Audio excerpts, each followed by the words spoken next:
আজকে আমরা সূরা বাকারার 209 নং আয়াত থেকে তাফসীর শুনব ইনশাআল্লাহ। আল্লাহ তাআলা বলছেন, ফাইন জালালতুম মিন বাদি মা জাআতকুমুল বায়িনাত ফা'লামু আন্নাল্লাহা আজিজুন হাকীম। এর আগে আল্লাহ বলছিলেন, ইয়া আইয়ুহাল্লাযীনা আমানু দুখুলু ফিস সিলমি কাফা, হে মুমিনেরা তোমরা ইসলামের মধ্যে পরিপূর্ণভাবে প্রবেশ করো। ওয়ালা তাত্তাবিউ খুতুওয়াতিশ শাইতান, এবং শয়তানের পদাঙ্ক অনুসরণ করো না। ইন্নাহু লাকুম আদুউম মুবিন, নিশ্চয় শয়তান হচ্ছে তোমাদের প্রকাশ্য শত্রু। এরপরে আল্লাহ তাআলা বলতেছেন, ফাইন জালালতুম মিন বাদি মা জাআতকুমুল বায়িনাত, তোমাদের নিকটে স্পষ্ট দলিল প্রমাণ আসার পরে তোমরা কিভাবে পথভ্রষ্ট হও, তোমরা কিভাবে পদস্খলিত হও। তোমাদের সামনে কোরআন আছে, তো কোরআন থাকা সত্ত্বেও কিভাবে পথভ্রষ্ট হও, কোরআন থাকা সত্ত্বেও কিভাবে তোমরা পদস্খলিত হও, সেই কথা আল্লাহ তাআলা বলতেছেন। এটা কিভাবে সম্ভব? কোরআন আছে, রসুলের হাদিস আছে, উলামায়ে কেরাম আছে, তোমাদেরকে বোঝাচ্ছেন, এরপরেও তোমরা কেমনে পথভ্রষ্ট হও। যদি তোমরা এই কাজ করো, পথভ্রষ্ট হও, কোরআন থাকার পরে, হাদিস থাকার পরে, এত কিছুর পরেও যদি তোমরা পথভ্রষ্ট হও, তাহলে ফা'লামু, তাহলে জেনে রেখো, আন্নাল্লাহা আজিজুন হাকীম, নিশ্চয় আল্লাহ তাআলা মহাপরাক্রমশালী, ক্ষমতাবান, হাকিম, এবং তিনি হিকমতওয়ালা, মহাজ্ঞানী, বিজ্ঞানময়। আল্লাহ তাআলা বলতেছেন যে তোমাদের কাছে প্রমাণ আছে, কোরআন, প্রমাণ আছে হাদিস, এত কিছু থাকার পরেও কেমনে পথভ্রষ্ট হও, কেমনে খারাপ কাজ করো, কেমনে উল্টাপাল্টা করো। যদি তাই করো তাহলে জেনে রেখো যে আল্লাহ তাআলা অনেক শক্তিশালী, অনেক ক্ষমতাবান, সব কিছুই জানেন, তিনি বিজ্ঞানময়। এর দ্বারা আল্লাহ তাআলা বুঝাইতেছেন যে তোমাদের জানা উচিত যে এগুলির আমি বিচার করব, আমি অনেক শক্তিশালী, আর আমার বিচারের ক্ষেত্রে কেউ বাধা দিতে পারবে না, আমাকে দমিয়ে রাখতে পারবে না। তোমাদের কাছে কোরআন আসছে, তোমরা পথভ্রষ্ট হবে, তারপরেও হাদিস আছে, তারপরেও পথভ্রষ্ট হবে, তাহলে তোমাদেরকে বিচারের সম্মুখীন আমি অবশ্যই করব, এটার ক্ষমতা আমি রাখি, এটা তোমাদের জানা উচিত।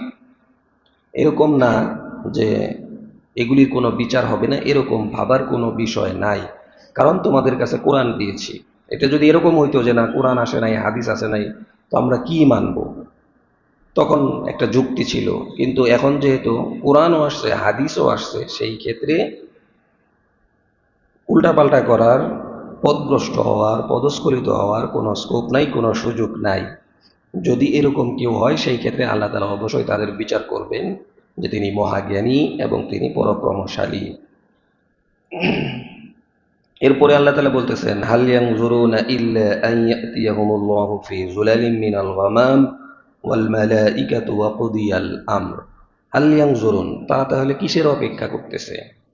আন ইয়াতিয়াহুমুল্লাহ, যে তারা কি অপেক্ষা করতেছে যে মেঘের ছায়ার ভিতর থেকে আল্লাহ এবং ফেরেশতারা আসবেন, ওয়াকুদিয়াল আম, আর তাদের মধ্যে এমনি এমনি ফায়সালা করে দিবেন, এরকম কোনো কিছুর এরকম কোনো কিছুর অপেক্ষা করতেছে কিনা? অর্থাৎ হাসরের ময়দানে কোনো কিছুই হবে না, বা ফাঁক করে তারা বেঁচে যাবে, এই ধরনের কোনো তারা অপেক্ষা করতেছে কিনা? না, এইরকম তো হবে না। হালিয়াং জরুনা, তারা কিসের অপেক্ষা করতেছে? যে আল্লাহর পক্ষ থেকে তাদের কাছে এই বাণী আসার পরেও তারা মানতেছে না, তাহলে তারা কিসের অপেক্ষাটা করতেছে? ওয়া ইলাল্লাহি তুরজাউল উমুর, এবং সকলকেই এই বিষয়ের দিকেই ফিরে যেতে হবে, অর্থাৎ বিচারের দিকেই সকলকে ফিরে যেতে হবে। হাসরের ময়দান, এটার উপর ঈমান আনতে হবে যে হাসর হবে, আল্লাহ তাআলা সকলকেই উপস্থিত করবেন এক সময়, এবং উপস্থিত করার পরে আল্লাহ তাআলা মানুষের বিচার করবেন, সমস্ত প্রাণীকুলের বিচার করবেন। হাসরের দিনটা কতদিন হবে? অন্য আয়াতের মধ্যে আল্লাহ তাআলা বলছেন, খামসিনা আলফাসানা, অর্থাৎ 50,000 বছরের দীর্ঘ হবে হাসরের সময়। বিচার কার্য আল্লাহ যে করবেন 50,000 বছর, সেখানে ঠাই দাঁড়িয়ে থাকতে হবে। এটা কি আসলেই সত্য না মিথ্যা কথা? মনে হয় যে এটা কেমনে হবে, কিচ্ছু দেখতেছি না। কত কিছু করতেছি, আল্লাহ ডাইরেক্ট ধরতেছেও না, কিন্তু আল্লাহ আবার কিন্তু মাঝে মাঝে ধরতেছেন না তা না, আবার ধরতেছেন। আল্লাহ ছাড় দিতেছেন কিন্তু ছেড়ে দিতেছেন না। তো 50,000 বছরের সময় হবে, এই পরিমাণ সময় মানুষকে ঠায় দাঁড়িয়ে থাকতে হবে। মানুষ অস্থির হয়ে যাবে, আল্লাহ বিচার শুরু করে। আদম আলাইহিস সালামের কাছে যাবে। ইমাম ইবনে জারির রহমাতুল্লাহ আলাই হাদিস এনেছেন, আবু হুরায়রা রাদিয়াল্লাহু তাআলা আনহু বলেন যে হাসরবাসীরা অপেক্ষা করতে করতে করতে করতে আদম আলাইহিস সালামের কাছে যাবে যে বাবা, আল্লাহর কাছে সুপারিশ করেন যাতে বিচারটা শুরু হয়। বিচার শুরু হলে জান্নাতে যাই না জাহান্নামে যাই সেটা তো পরের বিষয়, আগে বিচারটা শুরু হোক। কি বলেন? অপরাধ করার পরে, থানায় নেওয়ার পরে কোনো কিছুই লেখা হচ্ছে না, কোনো কিছু জিজ্ঞেস করে না, ওসি কেউ কিছুই বলতেছে না, কিছুই বলে না যে না এখন কি আমার কতদিনের জেল হবে, কতদিনের শাস্তি হবে, কেউ কিছুই বলতেছে না, যে কোর্টে উঠাচ্ছে না, কিছুই করতেছে না। এটার একটা অপেক্ষা, এটা কি হইতে পারে, একটা সমস্যা। তো এরকম হাসরবাসীর এরকম একটা সমস্যা তৈরি হবে যে বিচার কেন আল্লাহ করতেছেন না, তাড়াতাড়ি বিচারটা শুরু হোক, জান্নাতে যাই আর জাহান্নামে যাই যেখানেই যাই, বিচারটা তো শুরু হোক। তো আদম আলাইহিস সালামের কাছে গেলে আদম আলাইহিস সালাম বলবেন যে না আমি পারবো না। এইভাবে অনেক নবীদের কাছে যাওয়া হবে, তারা কেউই আল্লাহর কাছে সুপারিশ করতে পারবেন না। এরপরে ঈসা আলাইহিস সালাম বলবেন যে এইবার তোমরা শেষ নবীর কাছে যাও, তিনি হয়তো বা সুপারিশ করতে পারেন। এরপরে হাসরবাসীরা আমাদের নবীর কাছে আসবেন, যা আপনি সুপারিশ করেন। তো তিনি বলবেন আনা লাহা, হ্যাঁ আমি এই কাজের উপযুক্ত, আমিই পারবো, আমাকেই আল্লাহ তাআলা সুপারিশের অনুমতি দিবেন। মান যাল্লাযী ইয়াশফাউ ইনদাহু ইল্লা বিইজনি, আল্লাহ তাআলা যাকে ইচ্ছা তাকে সুপারিশ করার অনুমতি দিবেন, অন্য কেউ সুপারিশ করতে পারবে না। পীর হোক, অমুক হোক, তমুক হোক, কেউ সুপারিশ করার ক্ষমতা রাখে না। আল্লাহ তাআলা যাকে ইচ্ছা তাকে অনুমতি দিতে পারেন, সেই সুপারিশ করতে পারবে। কারণ সবাই তো টেনশনে থাকবে কে কার জন্য সুপারিশ করবে। সমস্ত হাসরবাসীদেরকে আল্লাহ তাআলা মানুষকে উপস্থিত করবেন সেখানে, এবং রাসূল সাল্লাল্লাহু আলাইহি সাল্লাম বলবেন ঠিক আছে, আনা আউয়ালু শাফিউন ওয়া আউয়ালু মুশাফফাউন, আমি সর্বপ্রথম সুপারিশকারী, আমি সর্বপ্রথম সুপারিশ করব। এই কথা বলে রাসূল সাল্লাল্লাহু আলাইহি সাল্লাম আরশের নিকটে সেজদায় পড়ে যাবেন। সেজদায় গিয়ে রাসূল কাঁদতে থাকবেন, ইয়া উম্মতি, উম্মতের জন্য কাঁদতে থাকবেন। এরপরে আল্লাহ তাআলা বলবেন ইরফা রাসাকা, হে রাসূল আপনি আপনার মাথা উঠান, আজকে কান্নার দিন না, আজকে সুপারিশ করার দিন। আপনি সুপারিশ করতে থাকেন, আপনি সুপারিশ করতে থাকেন, সুপারিশ করেন। যতক্ষণ পর্যন্ত আপনি সুপারিশ করতে থাকবেন ততক্ষণ পর্যন্ত আমি আপনার উম্মতকে মাফ করতে থাকব। এভাবে আল্লাহ তাআলা অনুমতিতে রাসূল সাল্লাল্লাহু আলাইহি সাল্লাম সুপারিশ করতে থাকবেন, তাছাড়া কেউ সুপারিশ করতে পারবে না। তো সেই হাসরের মাঠের কথা বলা হয়েছে যে তোমাদের সকলকেই সেই দিনের সেই বিষয়ে দিকে ফিরে যেতে হবে। তো এখন কাফের মুশরিকরা যে মনে করে যে তাহলে তোমরা কিসের অপেক্ষায় আছো, যে ফেরেশতারা সারিবদ্ধ হয়ে দাঁড়াবে, হাসরের ময়দান শুরু হবে, আর সেখানে আল্লাহ তাআলা মেঘের ছায়ার নিচে ফেরেশতাদেরকে নিয়ে এসে তোমাদের মধ্যে একটা মীমাংসা করে দেবেন, একটা ফয়সালা করে দেবেন, এরকম কোনো কিছু হবে না। অর্থাৎ সবার সামনেই বিচার হবে, তোমাদেরকে বিচারের সম্মুখীন হতে হবে, বিচারের আওতায় আনা হবে। হাসরের ময়দান এটা হবেই হবে, এটা হবে না এরকম না। 50,000 বছরের সময়, এত লম্বা টাইম সেখানে থাকতে হবে, এটা কিভাবে সম্ভব? 100 বছর জিন্দিগি তাই তো কেমন লাগে, 70 বছর 80 বছর তাই কেমন লাগে। আজকে আমার আপনার বাবা দাদা যারা ইন্তেকাল করেছে, এক একজন কবরের মধ্যে কত বছর ঘুমাইতেছে। এলাকায় যান, বাবার কবরের পাশে গিয়ে দাঁড়ান, দাদার কবরের পাশে গিয়ে দাঁড়ান, কতদিন ঘুমাইতেছে। কেউ 20 বছর, কেউ 50 বছর, কেউ 100 বছর, কেউ 200 বছর, কেউ 1400 বছর, কেউ 1000 বছর, হাজার হাজার বছর কবরের মধ্যে ঘুমাইতেছে। কিন্তু শেষ হাসরের ময়দানে আবার 50,000 বছর দাঁড়িয়ে থাকতে হবে। কত লম্বা টাইম, এটার জন্য প্রস্তুতি। তো আল্লাহ তাআলা বলতেছেন যে এত কিছু আসার পরেও কেন আমার কোরআনকে মানবে না, কেন আমার হাদিসকে মানবে না? যদি না মানো তাহলে তোমাদের জন্য এই ফায়সালা।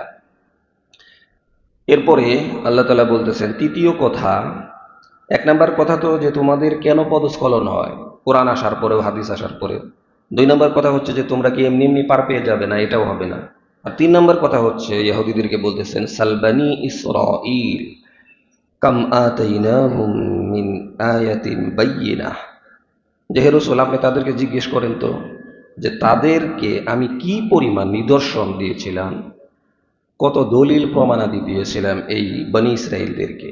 তারা কি করছে? ওয়ামা ইউবাদদিল নিয়ামাতাল্লাহি মিন বাদি মা জাআতহু ফাইন্নাল্লাহা শাদীদুল ইকাব, যে তারা আল্লাহ তাআলা তাদের কাছে আসা সমস্ত নিয়ামতকে পরিবর্তন করে দিয়েছে। আর তারা যদি এটা করে ফাইনাল্লাহ, নিশ্চয় আল্লাহ তাআলা কঠোর শাস্তি প্রদানকারী। রসুলকে বলছেন যে ইহুদিরা যে মানতেছে না, কাফেররা যে মানতেছে না, আপনি তাদেরকে জিজ্ঞেস করেন যে আমি তাদেরকে কি পরিমাণ নিয়ামত দিয়েছি। এক নাম্বার তো নিয়ামত, তাদেরকে আমি তাওরাত দিয়েছি, ইহুদিদেরকে তাওরাত দিছি, এত বড় নিয়ামত, আসমান থেকে তাওরাত আসছে। তো তাওরাত তারা মানতে চায় নাই। তখন আমি কি করছি? ওয়াইদা আখাযনা মিসাকাকুম ওয়া রাফা'না ফাওকাকুমুত তুর, যখন মানতে চাইনি তখন তুর পাহাড় আমি তাদের মাথার উপরে উপস্থিত করছি যে এই তো ফেলবো, তাড়াতাড়ি মান। তো তখন তারা সাময়িকভাবে মেনে নিছে, এরপরে আবার মানে নাই। তো এই যে তাওরাত নামক নিয়ামত দিয়েছি, এরপরে তাদেরকে ফেরাউনের কবল থেকে আমি মুক্তি দিয়ে দিয়েছি। ফেরাউন কি করছে? ফেরাউন যখন শুনলো যে তার শত্রু জন্মগ্রহণ করবে, তখন সে শিশু হত্যা শুরু করে দিল। 90,000 শিশুকে হত্যা করছে। এরপরে বলল যে শুধুমাত্র ছেলে সন্তানদেরকে হত্যা করা হবে। এরপরে আবার সিদ্ধান্ত নিল যে 1 বছর হত্যা করা হবে, আরেক বছর হত্যা করা হবে না। তো মূসা আলাইহিস সালামকে আল্লাহ তাআলা যেই বছর হত্যা করা হবে সেই বছরই পাঠাইছেন। এরকম না যে যেই বছর হত্যা করা হবে না সেই বছর মূসা আলাইহিস সালামকে পাঠাইছেন আল্লাহ, তা না। যেই বছর শিশুদেরকে হত্যা করা হবে সিদ্ধান্ত হয়েছে, ফেরাউন সিদ্ধান্ত নিছে ওই বছরই আল্লাহ তাআলা মূসা আলাইহিস সালামকে পাঠাইলেন। যেটা সে কি পরিমাণ মানুষ হত্যা করছে, এত অত্যাচার করছে, নিজেকে আল্লাহ দাবি করছে। এর থেকে আল্লাহ তাআলা বনী ইসরাঈলকে মুক্তি দিয়ে দিলেন। এই ঘটনা আমরা কত শুনছি কোরআনে কারিমের অসংখ্য জায়গায় আল্লাহ তাআলা এই কথা বলছেন। এই জন্য মামুলি লাগে যে ফেরাউন একজন মানুষ ছিল, সে অত্যাচার করছে, এরপরে মূসা আলাইহিস সালামকে আল্লাহ তাআলা তার কবল থেকে মুক্তি দিয়েছেন, এটা সহজ লাগে, কারণ ওই সময় আমরা ছিলাম না। কিন্তু আমরা যদি একটু পিছনের দিকে তাকাই, যে বিভিন্ন দেশে যারা জালিম ছিল তারা, তাদের জুলুমের পরিমাণ কি ছিল, যারা নির্যাতিত হয়েছেন তাদের নির্যাতনের অবস্থা কেমন ছিল। বিগত বাংলাদেশের দিকেও যদি আমরা তাকাই, যারা নির্যাতনের মধ্যে ছিল, যারা জেলখানায় ছিল, আয়না ঘরে ছিল, বিভিন্ন ভাবে নির্যাতিত হয়েছে, এই প্রেক্ষাপটটা একটু স্মরণ করে যে এরপরে কি হয়েছে। এদের থেকে আল্লাহ তাআলা আমাদেরকে নাজাত দিছেন। তো এটা তো কোনো নির্যাতনই না, এর থেকে ফেরাউন কি পরিমাণ নির্যাতন করছে তাহলে বুঝে আসবে যে ফেরাউনের কবল থেকে যে আজকে আমরা 17 বছর পরে আবার মুক্তি পাইছি, আমাদের কাছে ভালো লাগে। তো তারাও ফেরাউনের কবল থেকে মুক্তি পাইছে, এটাও তাদের জন্য কতটুকু নিয়ামতের বিষয় ছিল। আল্লাহ তাআলা সেটাই বলছেন যে এই নিয়ামত আমি দিছি তোমাদেরকে, তোমরা মুক্তি পেয়েছ। তো এরপরেও কেন আমি আল্লাহকে মানবে না, নবীকে মানবে না, কেন এটা? এরপরে মূসা আলাইহিস সালাম এবং তার কওমকে আল্লাহ তাআলা মুক্তি দিয়ে ওই পারে নিয়ে গেলেন। ওই পারে নিয়ে যাওয়ার পরে বললেন যে তোমরা এখানে থাকো, আমি কিতাব নিয়ে আসি। এত বড় নিয়ামত দেওয়ার পরেই তারা সবচেয়ে বড় আল্লাহ তাআলার ব্যাপারে নাফরমানি করলো। তারা গরু বানাইয়া, গরুর বাছুর বানাইয়া পূজা শুরু করে দিল। মাত্র কিন্তু তাকে নিয়ামত দেওয়া হয়েছে, যে ফেরাউনের কবল থেকে মাত্র তাকে ফাআনজাইনাহু ওয়া আহলাহু, যে তাদেরকে আমি মুক্তি দিছি মাত্রই। মুক্তি দেওয়ার পরেই এই কাম, মুক্ত হওয়ার পরেই এই কাম। ফেরাউনের কবল থেকে আল্লাহ তাআলা তাদেরকে বাঁচিয়ে দিলেন, আর সাথে সাথেই তারা মূর্তির পূজা শুরু করে দিল। এরপরে আল্লাহ তাআলা তাদেরকে শাস্তি দিলেন। শাস্তি দেওয়ার পরে বললেন যে তোমাদেরকে অমুক গোত্রের সাথে, অমুক দেশের সাথে যুদ্ধ করতে হবে। তখন বলছে যে না, তুমি যাও মুসা, আর তোমার আল্লাহ যাক, আমরা কোনো যুদ্ধ টুদ্ধ করতে পারবো না। এরপরে তাদেরকে ময়দানে ময়দানে তিহে 40 বছর পর্যন্ত ঘুরাইছেন। এরপরে মুসা আলাইহিস সালামের দোয়াতে আল্লাহ তাআলা তাদেরকেই আবার মান্না বা সালওয়া, ভুনা পাখির গুস্ত খাওয়াইছেন, তো পনির খাওয়াইছেন, এই ধরনের পানীয় জাতি খাওয়াইছেন, বিভিন্ন আইটেমের আসমানের খাবার খাওয়াইছেন। খাবার খাওয়ানোর পরে বলছেন যে তোমরা শুকরিয়া আদায় করো। তো তারা কি করছে? আরো অকৃতজ্ঞ হয়েছে, না শুকরিয়া করছে। তো আল্লাহ তাআলা রসুলকে বলতেছেন যে আপনি তাদেরকে একটু এগুলি স্মরণ করায় দেন যে আমি তাদেরকে কি পরিমাণ নিয়ামত দিয়েছিলাম, তাদেরকে কি পরিমাণ নিয়ামত দিয়েছিলাম। আমরাও কত নিয়ামত পেয়েছি, আমরা কোরআন পাইছি, আমরা হাদিস পেয়েছি, কত নবীরা পর্যন্ত দোয়া করছে এই নবীর উম্মত হওয়ার জন্য। আর আল্লাহ তাআলা আমাদেরকে বিনা দরখাস্তে এই নবীর উম্মত হিসেবে কবুল করছেন। এটাও কত বড় নিয়ামত। ইমানের হালতে জন্ম দিছেন, অর্থাৎ মুমিন হিসেবে কবুল করছেন, কাফের বানান নাই। যদি কাফের বানাইতেন, যদি ইহুদি বানাইতেন, যদি খ্রিস্টান বানাইতেন, যদি হিন্দু বানাইতেন, তাহলে কি হইতো? তো এগুলি তো আমাদেরকেও দিচ্ছেন, এবং আমাদেরকে শেষ নবীর উম্মত বানাইছেন। আমাদেরকেও অনেক নিয়ামত আল্লাহ তাআলা দান করছেন, কিন্তু আমরা এটা অনুধাবন করি না। অনুধাবন করি না, কারণ বিনা কষ্টে পাইছি। বিনা কষ্টে পাইলে সেটার দাম থাকে না, সেটার জরুরত বোঝা যায় না যে আমি কি পাইছি। তো এটা ইয়াহুদিদের ব্যাপারে বলা হয়েছে, কিন্তু পরবর্তীতে যারা আসবে তাদের জন্য এটা উদাহরণ। এরপরে আল্লাহ তাআলা বলতেছেন ফাইনাল্লাহ শাদীদুল ইকাব, আল্লাহ তাআলা শাস্তি প্রদানে অত্যন্ত কঠোর। শাস্তি প্রদানে অত্যন্ত কঠোর। আল্লাহ তাআলা শাস্তি দিবেন, দিবেনই। এরপরে আল্লাহ তাআলা বলতেছেন যুইয়িনা লিল্লাযীনা কাফারুল হায়াতুদ দুনিয়া ওয়া ইয়াসখরুনা মিনাল্লাযীনা আমানু, যে কাফের যারা আছে তারা দুনিয়ার জীবনকে অনেক সুন্দর, অনেক সুসজ্জিত মনে করে। ওয়া ইয়াসখরুনা মিনাল্লাযীনা আমানু, মুমিনদের তুলনায়। ওয়াল্লাযীনা তাকাউ ফাওকাহুম ইয়াওমাল কিয়ামাহ, আর কিয়ামতের মাঠে মুমিনরা কাফেরদের উপরে থাকবে। মুমিনরা সেদিন কাফেরদের উপরে থাকবে। তারা সমাসীন হবে চেয়ারে, তারা সমাসীন হবে কুরসির মধ্যে, তাদের মর্যাদা থাকবে কাফেরদের উপরে। আল্লাহু ইয়ারযুকু মান ইয়াশাউ বিগয়রি হিসাব, আল্লাহ যাকে ইচ্ছা তাকে বিগয়রে হিসাব দান করেন, বিগয়রে হিসাব রিজিক দান করেন, বিগয়রে হিসাব সম্মান দান করেন। এটা আল্লাহ তাআলার ইচ্ছা। তো কাফেরদের কাছে তো দুনিয়াই এক নাম্বার। তারা জানে যে দুনিয়াতে যা পাই তো পাইলাম, আখেরাতে তো আমাদের কিছুই নাই। এই জন্য একজন মুমিন বান্দা যখন কোনো সমস্যার সম্মুখীন হয়, তখন তার কাছে কোনো টেনশন নাই। আল্লাহর কাছ থেকে যদি কোনো নিয়ামত পায় তো আলহামদুলিল্লাহ, যদি মুসিবত আসে তাহলে ধৈর্য ধারণ করে তো আলহামদুলিল্লাহ বললেও সোয়াব, ধৈর্য ধারণ করলেও সোয়াব। তো এই জন্য মুসিবত আসলে কোনো টেনশন নাই, সমস্যা আসলে কোনো টেনশন নাই, কারণ মুসিবতে ধৈর্য ধারণ করলে আল্লাহ তাআলা সোয়াব দান করবে। কিন্তু কাফেরদের জন্য তো আর এটা নাই। কাফেরদের দুনিয়াই সব। ধৈর্য ধারণ করলে তার লাভটা কি? তার কোনো লাভ নাই যে আমি আখেরাতে পাবো, এই ধরনের তো কোনো কিছু নাই। এই জন্য তাদের টেনশন বেশি। এই জন্য তারা যদি দুনিয়া না পায় তাহলে শেষ। কারণ আমার তো আর আখেরাতের কিছু নাই, আমার দুনিয়াই সব, দুনিয়া পাইতেই হবে। আর যখন দুনিয়া পায় না, একটা ব্যবসা শুরু করলো তো লস খাইলো, তো তার আত্মহত্যা করতে হবে। এটা করলো, ওইটা পাইলো না, তো তার আত্মহত্যা করতে হবে। ওইটা করলো, ওইটা পাইলো না, তো তার আত্মহত্যা করতে হবে। তো আত্মহত্যার পরিমাণও দেখা যায় তাদের মধ্যে বেশি। তার কারণ হচ্ছে সে মনে করলো আমি সব হারিয়ে ফেলছি। কিন্তু মুমিন বান্দার জন্য এটা না। মুমিন বান্দা কোনো কিছুই তার হারানোর নাই, এটা না পাইলে ওইটা হবে। আর ধৈর্য ধারণ করলে সে আল্লাহর পক্ষ থেকে সোয়াব পাবে। তো এই জন্য মুমিন বান্দা সবসময় হতাশায় ভুগতে থাকে।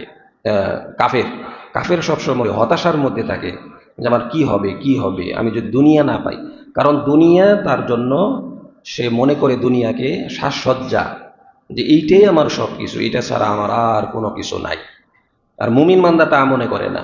মুমিন বান্দা এখানে না পাইলে আমি আখেরাতে পাবো, এবং আখেরাতে তাদেরকে আল্লাহ তাআলা সম্মান দান করবেন। কানান নাসু উম্মাতাও ওয়াহিদা, যে সমস্ত মানুষ যা আছে এটা একটা উম্মত। ফাবাআসাল্লাহু আন-নাবিয়্যিনা মুবাশশিরিন ওয়া মুনযিরিন, আল্লাহ তাআলা পাঠাইলেন নবীদেরকে কেন পাঠাইছেন? মুবাশশিরিন, সুসংবাদ দেওয়ার জন্য, অমুনদিরিন, ভীতি প্রদর্শন করার জন্য আল্লাহ তাআলা নবীদেরকে পাঠাইছেন।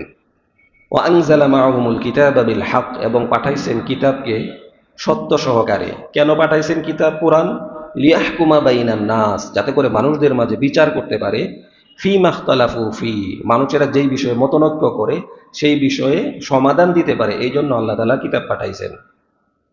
ওয়ামা ইখতালাফা ফীহি ইল্লা আল্লাযীনা উতুহু মিন বা'দি মা জাআতহুমুল বায়্যিনাতু বাগয়ান বাইনাহুম, যে মানুষেরা বিদ্বেষের কারণেই তাদের কাছে সত্য আসার পরেও তারা মতনৈক্য তৈরি করে, মতভেদ তৈরি করে, তাদের মনের বিদ্বেষের কারণে। নইলে মতনৈক্য হইতো না। মনের মধ্যে বিদ্বেষ, তরে মানি না, তরে মানি না, অমুকরে মানি না, এইটা করি না, এইটা করি না, এইটা মানবো না, মনের বিদ্বেষের কারণে এই কাজটা করে। ওয়ামা ইখতালাফা ফীহি ইল্লা আল্লাযীনা উতুহু মিন বা'দি মা জাআতহুমুল বায়্যিনাতু বাগয়ান বাইনাহুম, বাগয়ান মানে বিদ্বেষ। ফাহাদাল্লাহু আল্লাযীনা আমানু লিমা ইখতালাফু ফীহি মিনাল হাক্কি বিইذনিহি, আল্লাহ তাআলা নিজ অনুগ্রহে মুমিনদেরকে সেই ইখতিলাফের মতনৈক্যের ব্যাপারে হেদায়েত দান করেন। ওয়াল্লাহু ইয়াহদি মান ইয়াশাউ ইলা সিরাতিম মুস্তাকিম, আর আল্লাহ তাআলা যাকে ইচ্ছা তাকে সহজ সরল রাস্তা দেখিয়ে দেন। তো কানান নাসু উম্মাতাও ওয়াহিদা, সমস্ত মানুষ হচ্ছে একটা জাতি, একটা উম্মত। আদম আলাইহিস সালাম থেকে নিয়ে নূহ আলাইহিস সালাম পর্যন্ত কোনো মতনৈক্য ছিল না, কোনো মতভেদ ছিল না, সবাই এক। আদম আলাইহিস সালাম থেকে নিয়ে নূহ আলাইহিস সালাম পর্যন্ত 2000 বছর সবাই এক। তো এরপরে নূহ আলাইহিস সালামের পর থেকে নিয়েই বিভিন্ন নবীরা আসছেন, তখন থেকেই বিভিন্ন ধরনের মতনৈক্য তৈরি হয়েছে। এবং আজকেও কি পরিমাণ মতনৈক্য, যে রসুল বলছেন যে আমার উম্মতের মধ্যে 73 দল হবে, এর 72 দলই হচ্ছে জাহান্নামী, এক দল হচ্ছে জান্নাতি। ইহুদি খ্রিস্টানদের মধ্যে 72 দল, আর এই উম্মতের মধ্যে 73 দল হবে, এর 72 দলই জাহান্নামী, এক দল জান্নাতি। তারা কারা? তারা আহলে সুন্নাত ওয়াল জামাত যারা, তারাই একমাত্র জান্নাতি। অর্থাৎ নবী, আমাদের নবী এবং সাহাবায়ে কেরামের অনুসারী যারা, তারাই জান্নাতি। আর যারা আমাদের নবী এবং সাহাবায়ে কেরামের অনুসরণ করবে না, তারা ওই 72 দলের অনুসারী হবে।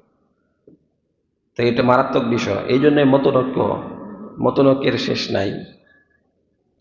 তো সেই মতনৈক্য কেন করে? যে বিদ্বেষের কারণে করে। কোরআন আছে এরপরেও মতনৈক্য করে, মতভেদ করে।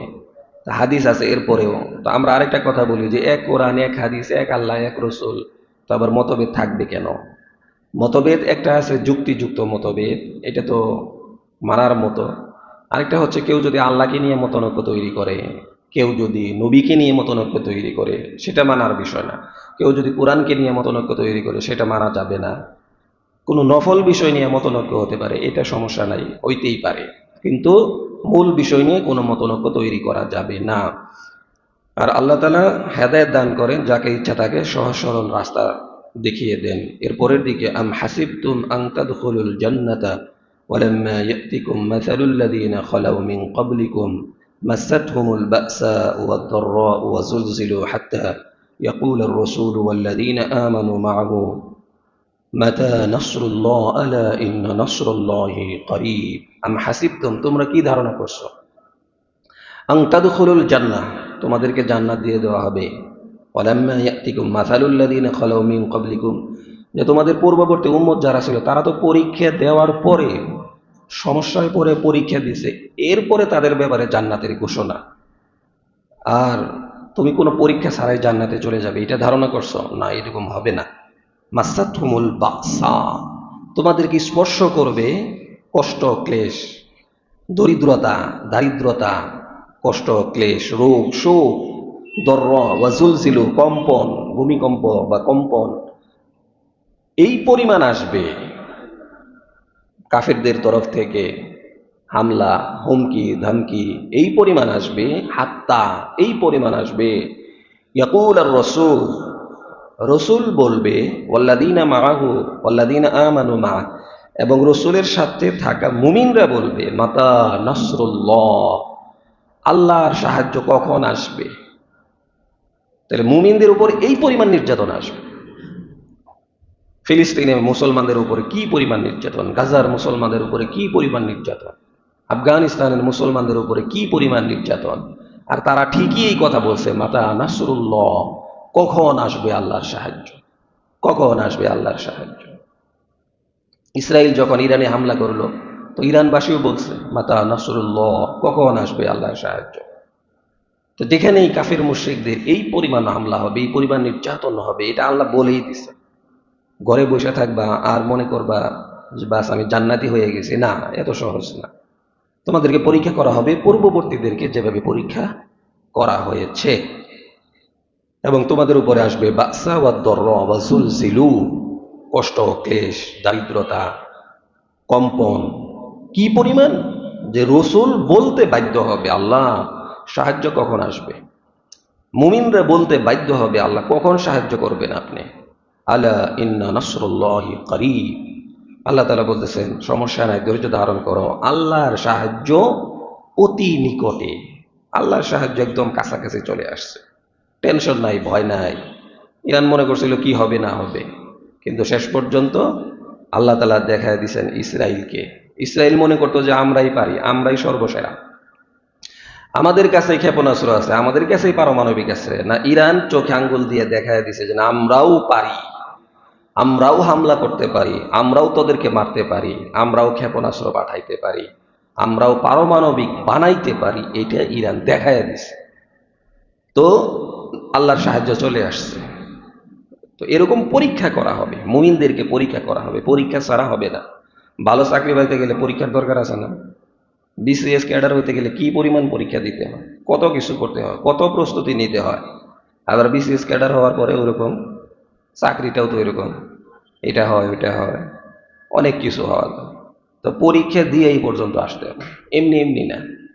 তো আল্লাহ তাআলাও পরীক্ষা নিয়ে তারপরে দেখবেন ধান কোনটা, চিটা কোনটা, গাছ কোনটা, আগাছা কোনটা, এটা আল্লাহ তাআলা পরীক্ষা নেবেন। হাসিবান নাস, মানুষদেরকে আল্লাহ তাআলা পরীক্ষা করবে। তো সেই পরীক্ষার জন্য সবসময় আমাদেরকে প্রস্তুতি নিতে হবে, প্রস্তুত থাকতে হবে, যে আমরা যে কোনো সময় যে কোনো ব্যাপারে আমরা আল্লাহর কাছে পরীক্ষা দিব। কারণ পূর্ববর্তী যারা ছিলেন তারা পরীক্ষা দিয়েই পাশ করছেন। নবীরা কি পরিমাণ পরীক্ষা দিয়েছেন, যে সমস্ত নবীরাই পরীক্ষার মধ্যে ছিলেন, কত কষ্ট ক্লেশ সহ্য করছেন। তো আমরা তো তাদের উম্মত, উম্মত হিসেবে নিজেদেরও পরীক্ষা হবে, এবং যে যত মুমিন তার পরীক্ষা তত বেশি হবে। দেখবেন যে একজনে ভাড়া দেয় না বাসে ট্রেনে, তার কোনো মুসিবত নাই, আর আপনি একদিন না ভাড়া দিয়া থাকেন, দেখবেন রাস্তায় আসার পরে হুঁচট খেয়ে পড়ে গেছেন, 100 টাকা জরিমানা। মনে হয় কি রে, তার তো কিছু হয় না, আমার এত কিছু কেন? তা আপনি মুমিন, আপনাকে আল্লাহ ভালোবাসে। মুমিন বান্দা ভুল করলে আল্লাহ ধরে ফেলেন। আপনার 2 সন্তান, একটা খালি অন্যায় করে, অন্যায় করে ছেড়ে দিস, আর ভালো সন্তান যে তার ব্যাপারে খোঁজ নেই, কিরে আসরের পরে কই গেছিলি, মাগরিবের পরে কই গেছিলি, আসার পরে কই গেছিলি, রাত 11টা পর্যন্ত কি করলি। কারণ এই ভালো সন্তান, বাপ মা সবসময় টাইটের মধ্যে রাখে, এর যাতে পদস্খলন না হয়। আর যেটা উল্টা পাল্টা এটাতে ছাইড়া দিস।